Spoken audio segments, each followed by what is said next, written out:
Hello friends, I am Gungun. Welcome to my kitchen. आज मैं बनाने जा रही हूँ खट्टी मीठी इमली की चटनी। इसे मैं आज रेस्टोरेंट स्टाइल में बनाऊंगी, तो इसे आप ज़रूर ट्राई करें। ये बहुत टेस्टी बनती है। तो चलिए देखते हैं इमली की चटनी बनाने के लिए हमें क्या क्या चाहिए।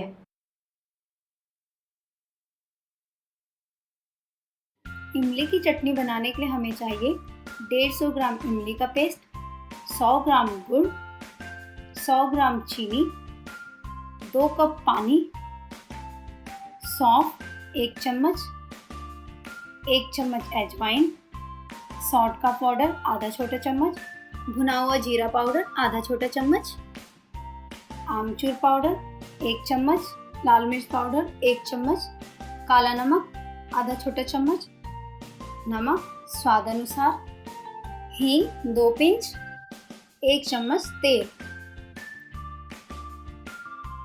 सबसे पहले हम पैन गरम करेंगे, उसमें हम 1 चम्मच तेल डालेंगे। तेल को गरम होने देंगे। इसमें हम हींग डालेंगे, सौंफ डालेंगे, अजवाइन डालेंगे। इसको हम कुछ सेकंड के लिए रोस्ट कर लेंगे। हल्का रोस्ट करेंगे, इसे ब्लैक नहीं होने देंगे। इसमें हम पानी डालेंगे, इसको हम अच्छे से मिला लेंगे।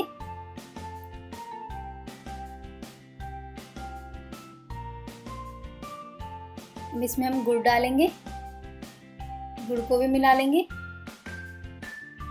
अब इसमें हम चीनी डालेंगे, चीनी को गल जाने तक हम मिलाएंगे।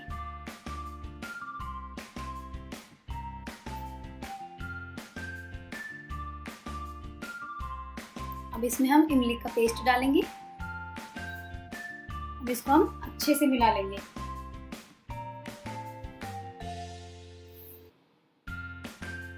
अब इसमें हम काला नमक डालेंगे,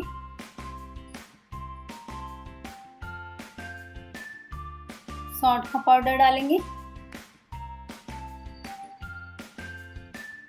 आमचूर पाउडर डालेंगे। हम इसको अच्छे से मिला लेंगे ताकि नीचे से जले नहीं। इसमें हम लाल मिर्च पाउडर डालेंगे, भुना जीरा पाउडर डालेंगे। इसको भी हम अच्छे से मिला लेंगे। हम इसको बीच बीच में चलाते रहेंगे। इसमें हम नमक डालेंगे, इसको हम अच्छे से मिक्स कर लेंगे। पहले 5 मिनट हम इसे फुल फ्लेम पे पकाएंगे, फिर 10 से 15 मिनट मीडियम फ्लेम पे और आखिरी के 2 से 3 मिनट तक हम फुल फ्लेम पे पकाएंगे। और याद रखें, इमली की चटनी को हमेशा नॉनस्टिक पैन में ही बनाएं। अगर आप स्टील का पैन यूज़ कर रहे हैं तो स्टील के पैन का बेस मोटा होना चाहिए, क्योंकि इमली की चटनी चिपकने लगती है जिससे वो जल सकती है। इमली की चटनी को लगातार चलाते रहेंगे ताकि वो जले नहीं। आप देख सकते हैं इमली की चटनी गाढ़ी हो गई है।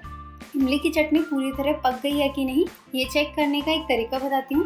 पहले एक स्पून को चटनी में डुबोएंगे, उस पर एक लाइन बनाएंगे। अगर लाइन खराब हो जाती है तो इसका मतलब आपकी इमली की चटनी पूरी तरह नहीं पकी है। आप देख सकते हैं ये लाइन खराब नहीं हो रही है, इसका मतलब मेरी इमली की चटनी पूरी तरह पक गई है। गैस का फ्लेम बंद कर लेंगे। अब इसे हम सर्विंग बाउल में सर्व कर लेंगे। इमली की चटनी को ठंडा कर लें और इसे एयरटाइट कंटेनर में रख के फ्रिज में रख दें, जिससे हम इसे 2 से 3 हफ्ते तक खा सकते हैं। मेरी इमली की चटनी तैयार है। इसे हम किसी भी स्नैक्स के साथ खा सकते हैं।